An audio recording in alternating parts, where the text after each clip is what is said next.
See? Here we go. See? We'll take his paycheck, right? Yeah, I'll take it. Terrance, with Nash, just getting his body back, I mean, what has that process been like, and how hard is it for a guy to kind of drop and add like he's done over the last year? Well, honestly, he's done a great job with his weight and done a great job with his body. He's in great shape. He's a guy right now we have to pull out of practice as coaches. You know what I mean? Just knowing, the rigors that he went through with wrestling, coming off of nationals, came back the next week, was ready to practice, and we had to slow him down. So, he's full throttle right now. He's lifting, doing everything, fully in the playbook now and, leading the group. And sometimes he'll sneak in practice and get a rep or two. And, I try to get him out, but he's ready to go. And, his weight has stabilized. He's around 290, so he'll get a little bit heavier, but we want to make sure he do it the right way. Do you envision by the end of spring that you're going to have him out there for contact stuff, or do you want to extend this thing all the way through April? I have no idea. That's Coach Rule's call, and he's dealt with guys like that in the past. I've done other sports and come back, so every day I go to him and ask him what's the plan for Nash, and we'll give him a little bit more here and there, and I'm pretty sure by the end of spring he'll be getting a lot more live game reps. But right now he's just doing ND and doing a few things with the O-line one-on-one wise, but nothing team wise. What's the next step for a guy like Van Poppel, and what do you think he sort of got out of last year's experience? I think he, getting those early reps as a freshman allowed him this offseason to focus on what he needs to get better at, how fast the game is, how strong he has to be, and, there's no better reps than live game reps. And luckily for him, he's played some good football for us, helped us in short yardage and, spared those older guys when they needed a break. And now we expect him to take that jump and, play a lot more reps in the game and, be an impact player on the defense. And right now he's done a great job. He's gotten stronger. He's moving a lot better. And I think it's just mental for him. Once he gets over that mental hump of I'm being a young guy and, moving slow right now, things are moving a lot slower for him. And so it's allowing him to play fast. Similar question about Caitlin Hart.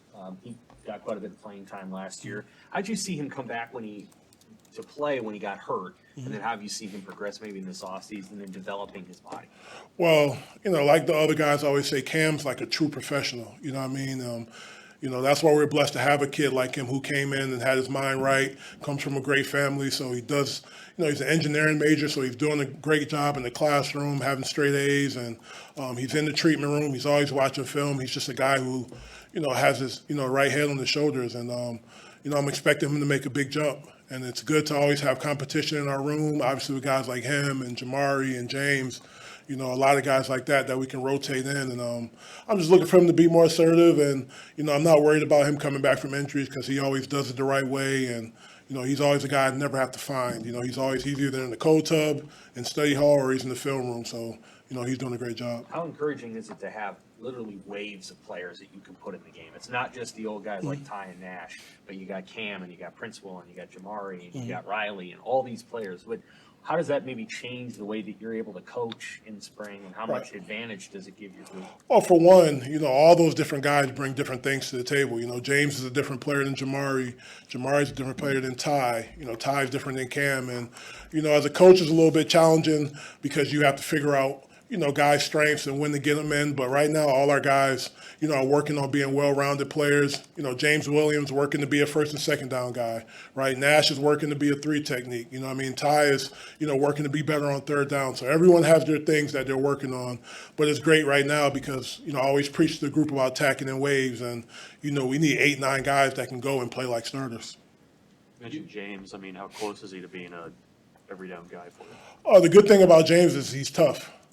So he'll stick his nose in there. He'll work the technique. His body has to catch up to his mind because, he has to gain a little bit more weight and get a little bit stronger. But he's done a good job of that this offseason, putting on 10 pounds. He's gotten a lot stronger. And, he hasn't lost his flexibility and his get off on the edge. So that's good. And, right now his focus is, 9-on-7, one-on-one run blocks. He's focusing on those things. So, that's a tribute to the leaders in the room, Nash and Ty, who are great leaders and, pushing those guys to be better and elevating the room. Coach, when you looked at last year's film, can you tell us some things that you really liked in your room specifically and things that you kind of wanted to see more? Oh, it's a double-edged sword. I always felt like, when our backs were against the wall, we played well, whether it was goal line, short yards, those type of things. But, we want to be a team to get off the field early. so we can get our offense in great field position so they don't have to drive 80 yards every series. But taking the ball away is our main focus right now. We're just focusing on the things we need to get better at. Last year is last year. We're just focusing on the things that we need to improve on and take the defense to the next level and get our offense on the field more. I don't know that we spoke with you since the end of the season. What was your impression of your first tour of the Big Ten and what it takes to win in the trenches in the Big Ten? Yeah, it's exactly what I thought it was. Really good offensive lines, physical, big guys that can move on the offense and D line. We go against a great group every day in our offensive line. So, iron sharpens iron. So, for us, we're just trying to improve every day. We got some opponents that we'll play again this year that'll be, they'll be studying our defense all summer. So we just got to get better, keep doing different things. We'll line up and play, but ultimately stopping the run, taking the ball away, and getting off the field on third down is what it comes down to, no matter what division you're in. What can it do for your defense if the group up front is the strength of the whole unit? It has to be. It has to be the offensive line and defensive line. That's where it's won. You see that in any level of football. It's won in the trenches. So right now our offensive line and defensive line are doing a great job working together. They're getting after each other. We're getting tougher on both sides of the ball. And I know Donnie is pushing that group as hard as he can. I'm pushing my group as hard as we can. And we have a great practice plan every day to get better. Certain guys got to get better with certain things individually. And right now we're just making sure that we're sharpening our tools, getting ready to go. You got Ashton Murphy here early. I mean, what's that going to do for him, and where does he need to grow this spring? Well, right now he's just a young deer in headlights. Right now everything's moving fast for him, but he does a great job of coming in, getting extra film, asking a lot of questions, and first and foremost, the foundation of playing in the D-line, you got to be tough. So if you're tough, I can work from there and coach you. So, he's a guy that'll stick his nose in there. Just got to get acclimated just playing D-line. He's still doing some things that movement-wise, that he did in high school, O-line, D-line, playing both sides of the ball. So, it's been a week for him. Things are moving fast, but I expect him to be better and continue to get better each practice.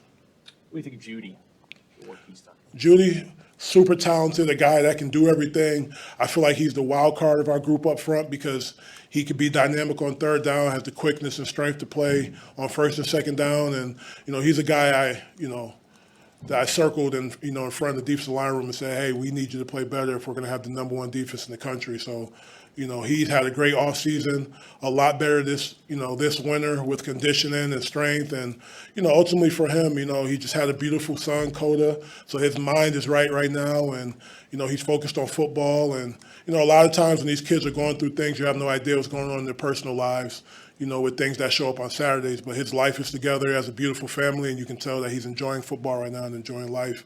And it's showing up in practice. Oh, good. Couple of Fotu and Vincent Carroll, Wallace. Getting a lot better. Those two, I feel like those two young guys are making a big jump right now. They've taken the offseason very seriously. Vincent and Sua, it's almost like Ty Robinson and Judy. They're two different type of players. They both are dynamic, but we expect them to bring the room up and, provide us with quality depth, guys that can, play at starter levels. Thank you.